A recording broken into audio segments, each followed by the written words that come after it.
Warning disclaimer: the story is based on documented accounts and personal testimonies involving legendary horror actor Peter Cushing. While every effort has been made to remain respectful to the memory of Mr. Cushing and those close to him, some scenes have been dramatized or fictionalized to heighten suspense and emotion. This is not a biography, but a storytelling piece rooted in eerie truths. Listener and reader discretion is advised, particularly for those sensitive to topics of grief, death, and the supernatural. Peter Cushing's face is one of the most recognized in classic horror cinema. With sharp features, intelligent eyes, and a calm but commanding presence, he became the iconic image of British horror throughout the 1950s to the 1970s. Most remembered for his roles as Dr. Van Helsing and Baron Frankenstein in Hammer Films' Gothic adaptations, Cushing made his mark not just as an actor, but as a figure of elegance and grace in an otherwise macabre world. But behind the cameras and monsters, there existed a man whose real life would become more chilling than any film he starred in. Born in 1913 in Surrey, England, Cushing was drawn to the arts from an early age. A naturally reserved and thoughtful young man, he trained in acting and eventually moved to Hollywood before finding true fame back in Britain. It was during his work with Hammer Studios that he would rise to cult stardom, pairing often with fellow horror legend Christopher Lee. Together, they breathed life into some of the most enduring characters in genre history. But unlike the dark-hearted roles he portrayed, Peter was by all accounts a kind, generous, and deeply emotional man, one who was happiest when at home with his beloved wife, Helen. Helen Beck, an elegant former stage actress, was not just Peter's wife, she was his soulmate. Their relationship was something rare in the entertainment industry, grounded, faithful, and filled with a childlike sweetness. They were inseparable. Peter often spoke of how Helen was the reason he smiled, the reason he survived the long days on set. He would bring her flowers from the market and leave handwritten notes on her pillow before going to work. To those who knew them, their love was sacred. But no light lasts forever. In 1971, tragedy struck when Helen passed away from emphysema, a condition that had gradually worsened. Her death left Peter utterly shattered. Friends described his grief as all-consuming. He once admitted in an interview that the moment Helen died, his life stopped. He told one reporter, "I didn't want to go on living. I only kept going because I know it's what she would have wanted." He continued acting in the years that followed, but it was clear to those close to him that a shadow had fallen across his soul, one that never quite lifted. It was around this time that odd things began to occur. Peter moved to a modest seaside home in Whitstable, Kent, seeking solitude and distance from the bustling film world. But he didn't find peace there. Not exactly. Instead, he found something else, something that followed him quietly, always at the edge of awareness. He once mentioned, almost jokingly in an interview, that Helen still likes to walk through the hallways sometimes. It was dismissed as romantic sentiment, but those words carried more truth than anyone realized. This story isn't just about an actor or a legend, it's about a man who became the subject of his own ghost story. As the lines between performance and personal experience blurred, Peter found himself haunted not by guilt or memory alone, but perhaps by something much more real. And though he rarely spoke about it in detail, the people around him noticed the changes. The way he stared at empty corners for too long, the locked doors that didn't stay locked, the scent of roses that seemed to linger in rooms with no windows. This was not a man who feared the dead. After all, he had spent decades surrounded by the fictional undead. But when the ghost comes not from a script, but from your own heart, from a life and love lost, the horror becomes intimate. And it was this quiet, private torment, hidden behind the warm smile and gentlemanly poise, that made Peter Cushing's real ghost story both heartbreaking and chilling. What followed would test his sanity, his beliefs, and his understanding of the world he thought he knew. Peter Cushing's love for his wife, Helen, was the kind of love that seems to exist only in stories. It wasn't flamboyant or performative, it was gentle, patient, and deeply rooted in mutual respect. Their bond was unshakable. Even during the height of his fame, when others in the entertainment industry might have been pulled into temptation or ego, Peter remained loyal to Helen, never seeking the limelight unless she was beside him. In public, he was elegant and composed. In private, he was a devoted husband who delighted in reading poetry to her and spending quiet evenings by the fireplace. Helen Beck had been a former actress, and though she retired from the stage early in their marriage, her influence remained central in Peter's life. She managed the household, supported his career, and kept him grounded in a world often driven by illusion. To Peter, Helen wasn't just his wife, she was his reason to wake up each day. He once said that her presence made everything feel real, even the unreal worlds he stepped into for his horror roles. They didn't have children, but that seemed almost by choice. Their world was complete with just the two of them. Then, everything changed. Helen had suffered for years from chronic health issues, but it was emphysema, an incurable lung disease, that would ultimately take her life. In the months leading up to her passing, Peter became her primary caregiver. He sat beside her bed reading books, administering medication, and doing everything he could to ease her pain. Friends and neighbors often commented on his unwavering devotion. He never left her side, not even to accept roles or attend press events. "She comes first," he would say, and he meant it. In May of 1971, Helen took her final breath. Peter was by her side, holding her hand. Her death wasn't sudden, but that didn't lessen the devastation. He was crushed. According to friends, after the funeral, Peter returned home and locked himself in their bedroom for nearly a week. He didn't eat much. He didn't speak. He simply sat by the window, holding the last photograph they had taken together, staring into the empty space where she used to sit. In interviews conducted later in life, Peter would occasionally mention Helen. His voice would soften, his eyes would glaze over with memory. "We were one soul in two bodies," he said in one such interview, "and now half of me is gone." For years after her death, he kept her belongings exactly as they were. Her makeup still sat on the vanity. Her books remained on the bedside table. It was as though he expected her to return at any moment. But what if she did? It began subtly. The scent of her perfume drifting through the hallway, though no bottle remained open. The sensation of a soft hand brushing against his shoulder when no one else was in the room. A quiet, feminine whisper at night that called out his name in a voice only he would recognize. Peter didn't speak of these things publicly, at least, not at first, but those closest to him began to notice his strange behavior. He would pause mid-conversation as if listening to someone behind him. He kept the lights on at night in the bedroom. Once, when asked why he always left a chair pulled out at the dining table, he smiled sadly and said, "She still joins me for breakfast."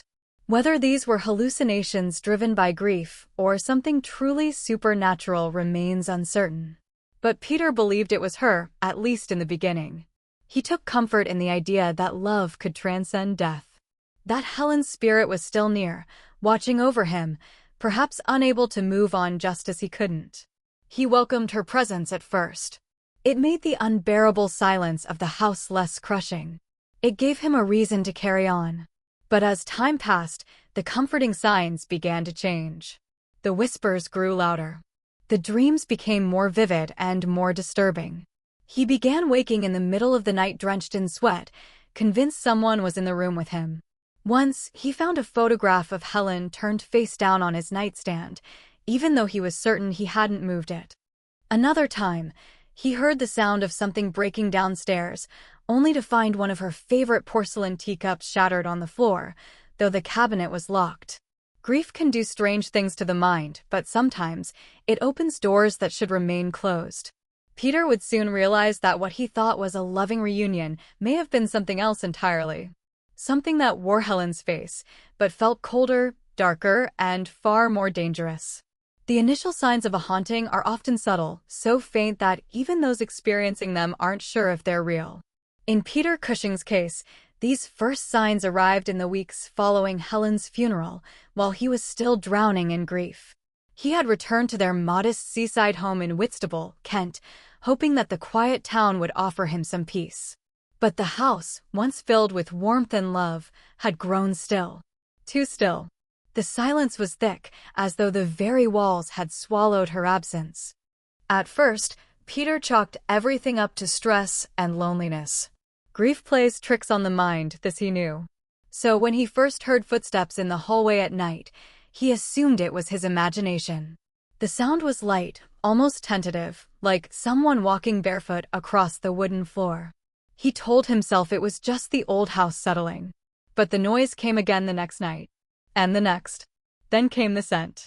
Helen had worn a particular kind of rosewater perfume, a subtle, sweet fragrance that lingered in a room long after she left it. One evening, as Peter sat reading in the lounge, that exact scent drifted past him, as if someone had walked by. He stood up immediately, heart pounding. The doors and windows were shut. He checked the bottle she used to keep in the bathroom. It was sealed and untouched. There was no explanation. Despite these moments, Peter remained composed. A man of intelligence and restraint, he didn't want to believe in ghosts, not even after a lifetime of playing characters who battled the undead. But in his heart, he had always been open to the possibility that there was more to life than what could be seen. And now, perhaps, Helen was proving that. The next incident happened late one night. Peter had taken to sleeping in a chair by the fireplace. The bedroom felt too hollow without her. Around 2 a.m., he woke to a sudden chill in the room. The fire had gone out. As he sat up, he thought he saw someone standing just beyond the archway that led into the hallway. A feminine shape, slender, still, dressed in white. He blinked and it was gone. He didn't panic. Instead, he whispered, "Helen." No reply came. But a picture on the mantel, a photo of their wedding day, fell forward, face down. Peter stared at it for a long time before getting up to set it back in place. That night, he didn't sleep. The days passed and the pattern continued. Whispers at the edge of hearing, just as he was falling asleep. The sound of someone humming. Helen used to hum when she cooked. Objects shifting ever so slightly. The sensation of being watched. Peter began keeping the hallway lights on at night, something he had never done before. He didn't tell anyone. He didn't want to be pitted or dismissed as a man broken by loss. Then something happened that made him question everything. It was a quiet Sunday afternoon when Peter decided to sort through a box of Helen's old letters and mementos. As he opened the lid, he noticed that on top of the pile was a letter, not one he recognized. It was written in her handwriting, addressed to him. The envelope was unsealed. Hands trembling, he opened it and read, "My darling Peter, if I'm not with you, please don't be afraid. Love is never truly lost. You'll feel me in the quiet moments. Don't look for me, I'll be near. Always yours, Helen." Peter's breath caught. He didn't remember this letter. It wasn't among her known belongings. It hadn't been there when he'd last gone through the box after the funeral. He sat with it for hours, reading and rereading. Part of him was comforted. Perhaps this was the confirmation he needed that she was still with him. But another part of him, a deeper instinct, was unsettled. The tone of the letter, though sweet, felt almost like a warning. That night, the temperature in the house dropped drastically, despite it being spring. Peter awoke again at exactly 2:03 a.m., this time with the distinct feeling that someone was sitting at the end of his bed. He didn't dare look. He simply whispered her name and shut his eyes tight. A faint voice answered. It sounded like Helen. But there was something wrong in the tone, something too hollow, too distant, like a poor imitation of the voice he loved. Peter's heart raced. The air in the room turned heavy. It was no longer comforting. He had invited the presence in by mourning, by hoping, by needing. And now it had come. But had it truly come as Helen, or as something else? The bedroom, once a place of warmth and shared laughter, had become the most unsettling part of Peter Cushing's home. It was the room he had shared with Helen for decades, where she once read novels under a dim bedside lamp and where he would gently brush her hair before they slept. After her passing, Peter had avoided it as much as he could, choosing instead to sleep in the study or lounge. But over time, something strange began to pull him back in, as if the room itself was calling to him. He returned to the bedroom one evening out of nostalgia and loneliness. He sat on her side of the bed, running his fingers along the embroidered pillowcase she used to rest her head on. That night, he chose to sleep there again. It felt right until the silence turned too deep and the shadows too long. The first incident happened shortly after midnight. Peter had dozed off, wrapped in one of Helen's old cardigans. He awoke suddenly, not because of a noise, but because of a heavy presence in the room, like someone standing nearby. He opened his eyes slowly and sat up in bed. The room was dimly lit by a small lamp, but at the foot of the bed, something caught his eye. There, standing still as a statue, was the faint outline of a figure. He didn't move. His breath caught in his throat. The figure was tall and slim, and the contours suggested it could be Helen. The posture was familiar. The shape of the shoulders, the slight tilt of the head, it all mirrored her perfectly. But the face was hidden in shadow. Peter's heart pounded in his chest. For a moment, a flicker of joy and disbelief rose inside him. Could it truly be her? Was his love strong enough to call her back? He whispered, "Helen." The figure didn't move. The room grew colder, the temperature dropping with unnatural speed. The breath from Peter's mouth came out in pale mist. Still, the figure remained. It didn't sway. It didn't breathe. It just stood there, watching him. Then something changed. Where once the air had carried a quiet sense of sorrow and longing, it now felt wrong, charged with something dark and unfamiliar. The longer he looked at the figure, the less it seemed like Helen. The details that had comforted him, the shape of her nightgown, the curve of her shoulder, began to feel distorted, as though the memory of her was being copied by something that didn't understand how to be human. Peter reached for the bedside lamp and turned it up slightly. The light revealed nothing. The figure was gone. The room was empty. His hands trembled as he sat there in silence. Was it a dream? A hallucination brought on by grief and exhaustion? He tried to convince himself it was. But that didn't explain the cold, or the lingering sensation of being watched, or how, the next morning, he found the door to Helen's wardrobe slightly ajar when he hadn't touched it in months. Over the following days, the feeling intensified. Peter became paranoid. He would wake up at the exact same time every night, 2:03 a.m., and feel eyes upon him. He stopped sleeping in the bedroom again, retreating once more to the lounge. But it didn't help. The presence followed. He would glance up from his book and see movement in the mirror. Hear someone breathing behind him when no one was there. One night, the framed photo of Helen next to his bedside was cracked down the middle. Still, he remained quiet about it. To his friends and colleagues, he was simply the grieving widower, a man still mourning the loss of the love of his life. They didn't know the truth, that Peter no longer believed he was alone. He began journaling the incidents in a small leather notebook. In neat, careful handwriting, he recorded the times, the sensations, the changes in temperature. "Saw the figure again," he wrote. This time, the face was there, but it wasn't hers. It smiled, but the smile was empty. The encounters had moved beyond signs of comfort.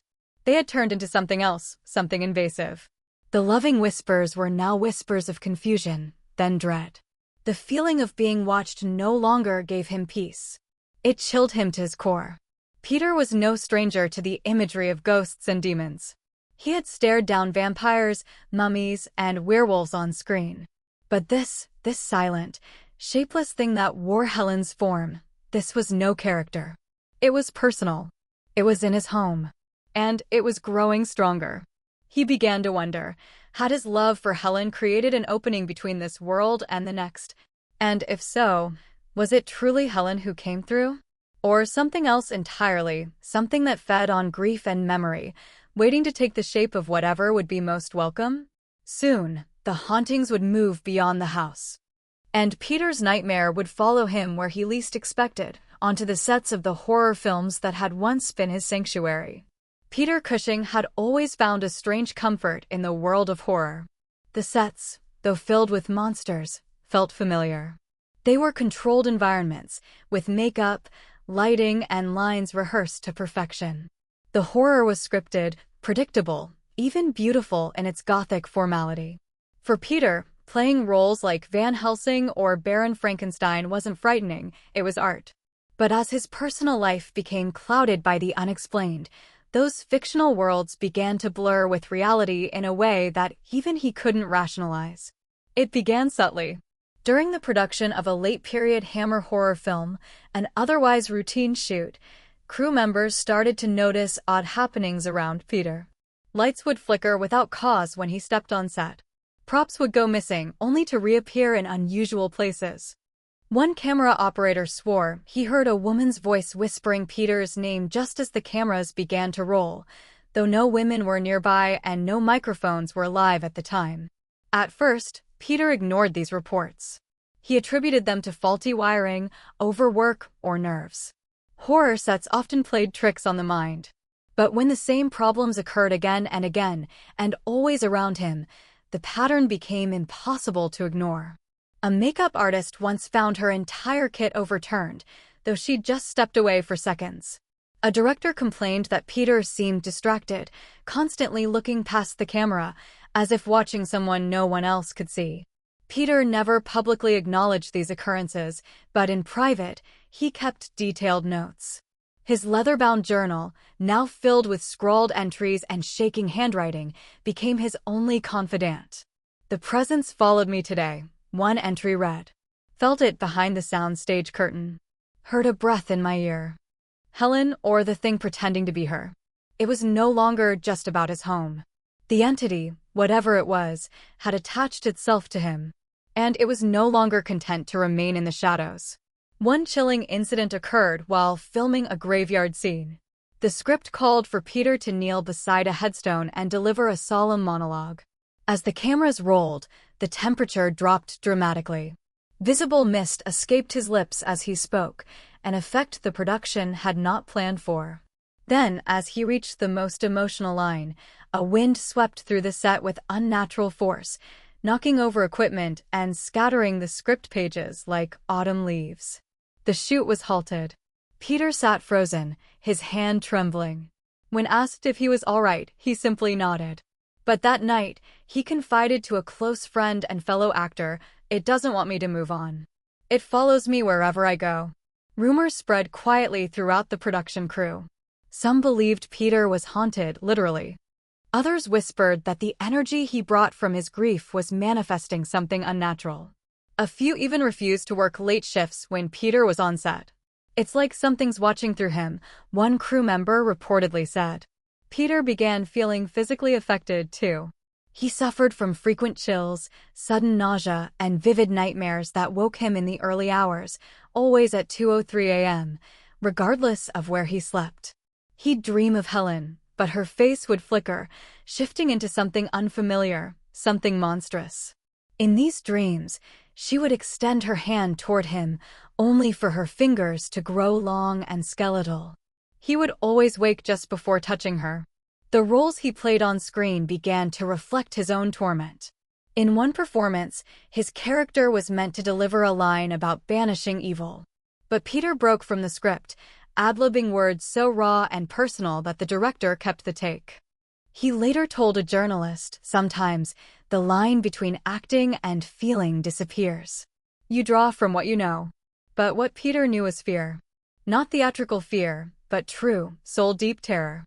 The fear that the woman he loved was no longer watching over him, but that something else had taken her place.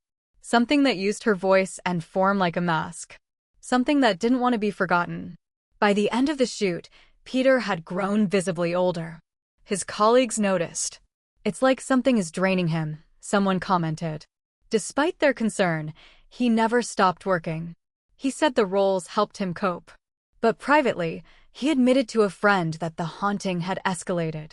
"It's not just a presence anymore," he said. "It's becoming bold." The boundaries had been crossed.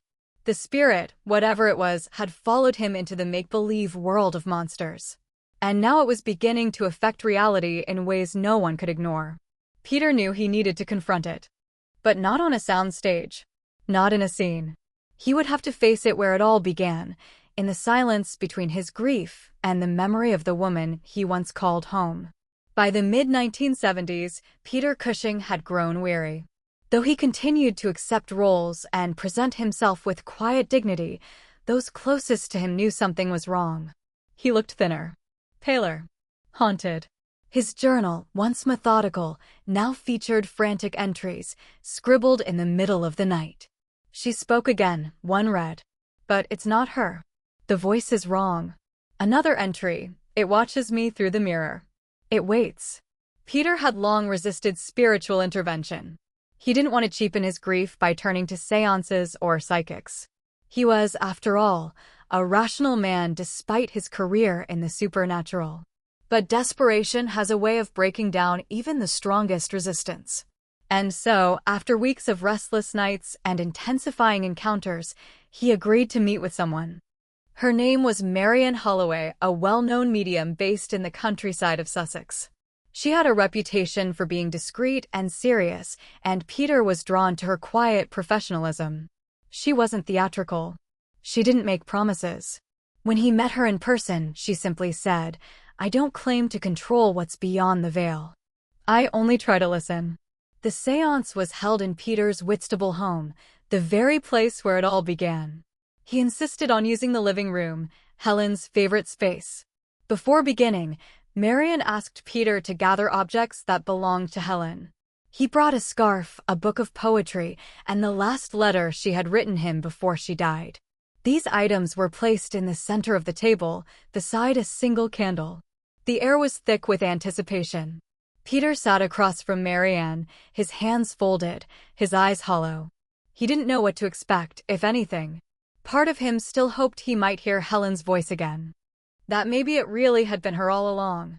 Marian closed her eyes and began to speak in soft tones. She invited any spirit with pure intent to come forward. She asked Helen to show herself only if she was at peace. Minutes passed in silence. The candle flickered slightly, though there was no breeze. Then, the temperature in the room dropped. Peter felt it first, a cold that crept up from the floor, through his spine, and into the back of his neck. He shivered, glancing at the photograph of Helen that hung above the fireplace. Then Marian began to tremble. Her voice changed. It became breathy, delicate. "Peter," she whispered. His eyes widened. The voice was unmistakable. It was Helen's. "Peter, I'm here." He reached for her hand across the table. "Helen, is it really you?" The voice responded. "Yes, my love. I never left." But something followed. The candle flickered violently. Marian's face twisted slightly, not in pain, but in discomfort. She clutched Peter's hand tightly. "She's trying to speak, but something is holding her back," Marian said in her own voice again. "There's a shadow over her, something that latched onto your grief." Peter swallowed hard. "What is it?" Marian hesitated. "A mimic. A parasitic entity. It saw your sorrow and came through the door your love opened. It has been pretending to be her, feeding on the bond you shared. That's why the voice felt wrong, why the visits turned cold." Peter felt his heart crack. The one thing he feared was true. He had let something in, thinking it was Helen. But it wasn't. And now it had grown stronger because he had welcomed it. "What do I do?" he asked, his voice barely audible. Marian's voice became distant again. "She wants you to let go," the Helen voice said. "Remember me with love, not sorrow. Do not call to me. Do not feed it." The candle extinguished in a burst of smoke. The séance ended abruptly. Marian slumped forward, drained. Peter sat motionless for several minutes, absorbing what had just happened. The room felt different, emptier, but lighter. As though something had left, or something had been denied further access. Marian finally spoke. "You'll still feel her. Love doesn't vanish. But the other thing, it will retreat if you stop inviting it. Don't speak to it. Don't honor it. Close the door." Peter nodded, eyes glistening. He finally understood. His love for Helen had been a lighthouse in the dark, but it had also become a beacon for something else. He walked Marian to the door, thanked her, and watched her disappear into the evening mist. Then he returned to the house, not to wait, not to listen for whispers, but to reclaim it. The real test, however, would come that night. That night, the house in Whitstable stood silent. After the séance, something in the air had shifted. Peter Cushing felt it the moment Marian Holloway left. The weight that had lingered in the rooms for years, the chilling pressure, the constant invisible stare, it had lightened. But it hadn't vanished. Not entirely. Something still waited, like a guest who hadn't realized the party was over. Peter didn't sleep in the lounge that evening. He didn't retreat to the study or avoid the rooms he once feared. Instead, he walked deliberately into the master bedroom, the heart of the haunting, and sat on the edge of the bed, where Helen once used to brush her hair and hum soft melodies before sleep. He opened the window just slightly, letting in the coastal breeze, and placed a photo of her on the nightstand. Then he turned off the light and waited. The clock struck 2:03 a.m. A sharp creak echoed from the hallway. Peter didn't flinch. He had spent years being afraid, allowing shadows and whispers to twist his memories. Not tonight. The door creaked open, though he hadn't touched it. A faint chill moved through the room, and with it came the unmistakable scent of rosewater, Helen's perfume. And then it appeared. At the foot of the bed, the figure returned. This time, it was clearer, more defined. A woman in a white gown, the outline matching Helen's familiar form. Peter's breath hitched, but he stayed calm. He didn't speak. He only watched. The figure tilted its head, like it was studying him. The room seemed to pulse with a low frequency, a hum that vibrated in Peter's bones. Then the figure began to move forward, slowly, almost gliding. It stopped at the side of the bed, where Helen used to sleep. Its face was obscured by shadow again, but Peter didn't need to see it. He already knew what it was. "You're not her," he said softly. The room seemed to react. The air grew heavier. The figure's posture stiffened. "I loved Helen," he continued, voice steady. "I always will. But you, whatever you are, you're not her. You've worn her face, her scent, her memory like a costume. And I let you. Because I was weak. Because I missed her." The figure began to tremble, its shape flickering slightly like a flame struggling in the wind. Its form warped, no longer consistent. A leg shortened. The shoulders shifted unnaturally. "But I don't need you anymore," Peter said. "She told me the truth. And now I'm telling you, this ends here." The photo of Helen on the nightstand suddenly cracked, its glass splintering. But Peter didn't move. "You're not welcome," he said louder. "I'm closing the door. You will not use her to torment me. You will not feed on her memory." And then, for the first time, the figure moved back. It didn't vanish instantly. Instead, it seemed to melt, dissolve, its features contorting as it retreated toward the darkened corner of the room. A guttural hiss, not quite a scream, but a sound that spoke of fury and hunger, echoed faintly as it faded into shadow. The air cleared. The scent of roses vanished. Peter sat still for a long time after. He waited to see if the thing would return. But nothing moved. The clock ticked normally. The cold receded. The house felt still again, but in a different way. Not empty. Peaceful. He finally reached over and picked up the cracked photo of Helen. Gently, he ran his thumb over the glass, then placed it upright once more. "I will always love you," he whispered. "But I have to live now." And in that moment, something inside him shifted. The guilt, the desperation, the longing, they all gave way to something warmer. Not joy, not yet. But peace. A beginning. In the days that followed, the strange events ceased. No more footsteps. No more broken objects. No more waking at 2:03 a.m. The house felt normal, like a home again. Peter even began inviting friends over for tea, something he hadn't done in years.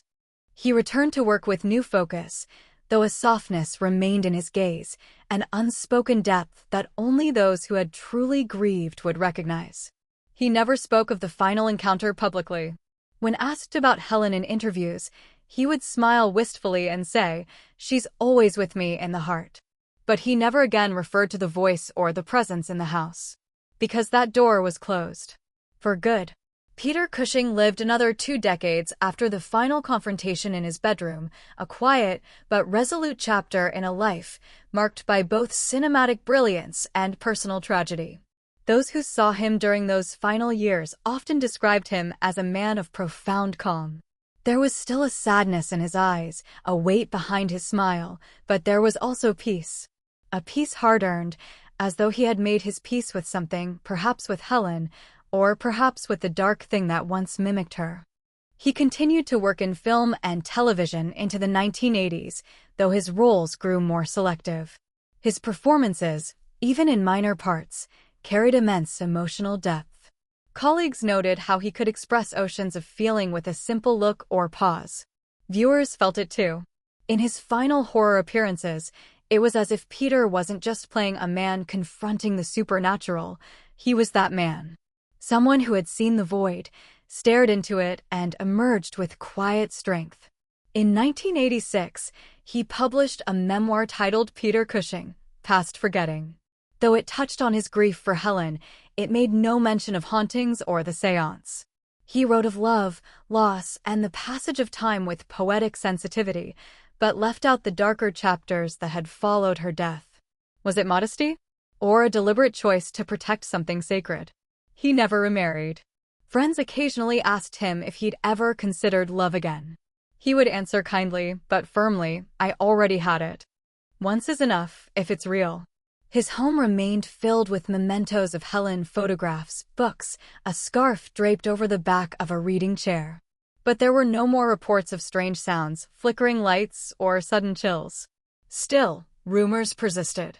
A longtime housekeeper once confided, years after Peter's death, that he would sometimes pause while walking through the hallway and nod slightly at empty space, as if acknowledging someone unseen. He looked at the air like he was being smiled at, she said. Not scared. Just accepting.